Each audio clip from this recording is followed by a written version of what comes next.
తాను రచించిన నూరేళ్ల నా ఊరు అనే గేయ కావ్యం 243 చరణాలతో ఉంటుందని, దానిని ఆలపించడం కోసం 243 మంది గాయకుల ఎంపిక కార్యక్రమం నిర్వహిస్తున్నామని ఉమ్మడి నల్గొండ జిల్లా వాసులు హాజరై తమ ప్రతిభా పాటలను ప్రదర్శించుకుని గేయ కావ్య నిర్మాణంలో భాగస్వాములు కావాలని ప్రముఖ సినీ గేయ రచయిత వాగ్గేయకారుడు వరంగల్ శ్రీనివాస్ కోరారు. సోమవారం నల్గొండ పట్టణంలోని అంబేద్కర్ భవన్లో ఏర్పాటు చేసిన విలేకరుల సమావేశంలో శ్రీనివాస్ ఇతర గేయకారులతో కలిసి మాట్లాడారు. సోమవారం నల్గొండ పట్టణంలోని అంబేద్కర్ భవన్లో ఏర్పాటు చేసిన విలేకరుల సమావేశంలో ప్రముఖ సినీ గేయ రచయిత వాగ్గేయకారుడు వరంగల్ శ్రీనివాస్ ఇతర గేయకారులతో కలిసి మాట్లాడారు. 100 ఏళ్ల క్రితం ఊరు, ఆనాటి ప్రజల జీవన స్థితిగతులు ఏ విధంగా ఉండేవో, ప్రస్తుత సమాజంలో మనుషుల్లో వచ్చినటువంటి మార్పుని, మానసిక స్థితిగతులను గురించి విపులంగా విశదీకరించి కవితాత్మకంగా రాసిన సుదీర్ఘ గేయ కావ్యాన్ని పాడడం కోసం కళాకారులను ఎంపిక చేయడం ఈ కార్యక్రమం ఏర్పాటు చేస్తున్నామని తెలిపారు. ఉమ్మడి నల్గొండ జిల్లా వాసులు ఎవరైనా తమకు నచ్చిన పాటను పాడి వినిపిస్తే ఈ గేయ కావ్యంలో భాగస్వాములు అయ్యే అవకాశం లభిస్తుందని తెలిపారు. ఈ నెల 21న ఉదయం 10 గంటలకు నగరికల్లోని మూసి రోడ్డులో గల గీతా మందిరంలో పారదర్శకంగా గాయకుల ఎంపిక కార్యక్రమం ప్రారంభమవుతుందని, ఉమ్మడి నల్గొండ జిల్లా నాయకులు, కళాకారులు గొప్ప సదవకాశంగా భావించి ఈ కార్యక్రమంలో పాల్గొని ప్రతిభా పాటవాలను ప్రదర్శించాలని కోరారు. ఈ విలేకరుల సమావేశంలో అంబటి వెంకన్న, వేముల పుష్ప, మద్దెల సందీప్, జూపాక శివ, గూడూరు మహేష్, లతీఫ్ తదితరులు పాల్గొన్నారు. నువ్వు కూడా నాడు బయటికి యాకుంట ఇత్తనాలైదాక ఇంటికి పోకుంది. చెరుకు జొన్న సేను కోతకొచ్చినప్పుడు పాండవునిచ్చిన పంట ధర్మ పంట అని 5 పలుగురాళ్ళ పసుపు కుంకుమతోటి పూజించి పాండవుల బోనమే చేసేది. మోదుగా కూలల్ల 5 పళ్ళు పెట్టి మొక్కి పంచి పడుతు కదరా. నాటి పద్ధతి గల్ల నీతి నియమాలు ఏడగా రావు కదరా. సేనుకు మొగి పురుగు మొగిళ్ళ పడంగా జిల్లా పాత్రికేయ మిత్రులందరికీ మనస్ఫూర్తిగా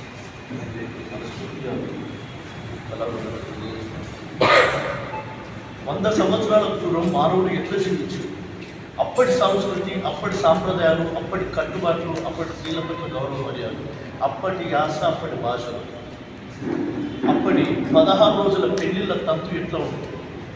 అప్పుడు అమ్మాయి పుష్పవతి ఆ కార్యక్రమాలు ఎంత చక్కగా చేసేవాళ్ళు, ఎంత సాంప్రదాయంగా చేసేవాళ్ళు, ఎంత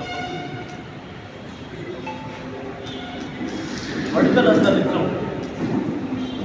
అప్పుడు మనము లేవు, కానీ వాళ్ళ ఆహారం అలవాటు 100 సంవత్సరాలకు చిల్లర 112 సంవత్సరాలు బతికిన ఒక గొప్ప వ్యక్తి.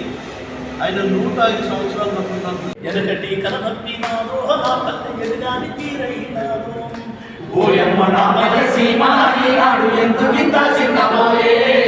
ఎనకటి కలనప్పినాదో నా పల్లె ఎదుగాని తీరైనాదో, పచ్చ పచ్చని పంట సేన్న నట్టాను బొట్టు పెట్టినట్టు నా పల్లె ఉండేది. బొట్టు పెట్టినట్టు నా పల్లె ఉండేది. బొట్టు పెట్టినట్టు నా పల్లె ఉండేది. పొందించుకున్నట్టు బొట్రాయితో పాటు పోషమ్మగుడి పల్లె కందంగా ఉండేది. పోషమ్మగుడి పల్లె కందంగా ఉండేది. పోషమ్మగుడి పల్లె కందంగా ఉండేది. ఎంత దూరం ఉన్నాయి. ఈ సోషల్ మీడియా వీటన్నిటి ద్వారా వస్తున్న విపరీతమైన చేస్తున్న వల్ల గ్రామీణ ప్రాంతాల్లో ఉన్న మరుగున పడిపోయిన గ్రామీణ ప్రాంతం ప్రేమలు, మానవత్వం, మనుషులు, ఆ కాలంలో ఉన్న పంటలు, ఈ పంట పొలాలు, ఆ వాతావరణం అంతా ఈరోజు మనం కనుమరుగైపోతున్నది. 100 ఏళ్ల కింద మన ఈ పాట 8 చరణాలకు ఒక చాప్టర్ చేసి మొత్తం కోరస్ సింగర్స్తో వాయిద్యకారులతో కలిపి 460 మందితో ఈ పాట అద్భుతంగా పాడించి రికార్డ్ చేసి దాన్ని ప్రదర్శన చేయాలన్న అంటే అంతట్లో నారాజు కూడా సంతోషించి ఈ పాటను 243 మంది కొరియోగ్రాఫర్స్తో దీన్ని కంపోజ్ చేద్దామన్నా. ఒక్కొక్క కొరియోగ్రాఫర్ని 10-15 మంది స్టూడెంట్స్ ఉంటారు.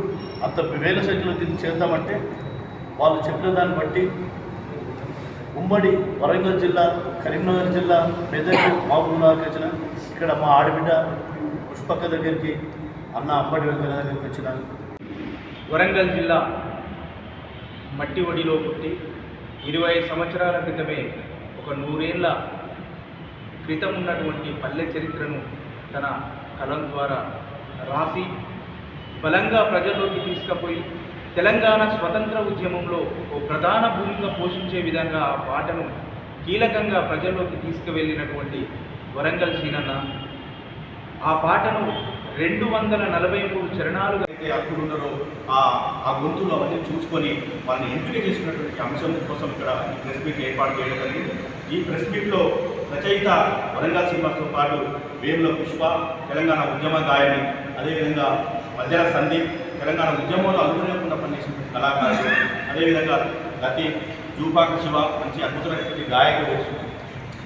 చేసినటువంటి ప్రింట్ అండ్ ఎలక్ట్రానిక్ మీడియా మిత్రులందరికీ పేరు స్వాగతం తెలియజేసుకుంటూ 100 ఏళ్ల నాలుగు అని వరంగల్ సీనన్న రాసినటువంటి పాట తెలంగాణతో పాటు 2 తెలుగు రాష్ట్రాల్లో ఉన్నటువంటి అనేక మంది గాయకులతో ఈ పాటలో భాగస్వామ్యం చేయాలనే ఉద్దేశంతో ఈ యొక్క ఎంపిక కార్యక్రమం నిర్వహించడం జరిగింది. కాబట్టి అనేక జిల్లాలు తిరుగుతూ ఈరోజు ఉమ్మడి నల్గొండ జిల్లా వ్యాప్తంగా ఉన్నటువంటి కళాకారులకు కూడా అవకాశం ఇవ్వాలనే ఉద్దేశంతో ఈ నెల 21వ తారీఖు నాడు నకరేకల్లో వేముల పుష్పక వారి సహకారంతో అక్కడ ఎంపిక కార్యక్రమాన్ని అందరి కళాకారులకి మన సినిమా పాటలు పాడే వాళ్ళు ఎవరైనా ఏ పాటలు పాడే వాళ్ళైనా కూడా ఈ పాట పాడడానికి ఎంపిక కార్యక్రమానికి ఆహ్వానించడం జరిగింది.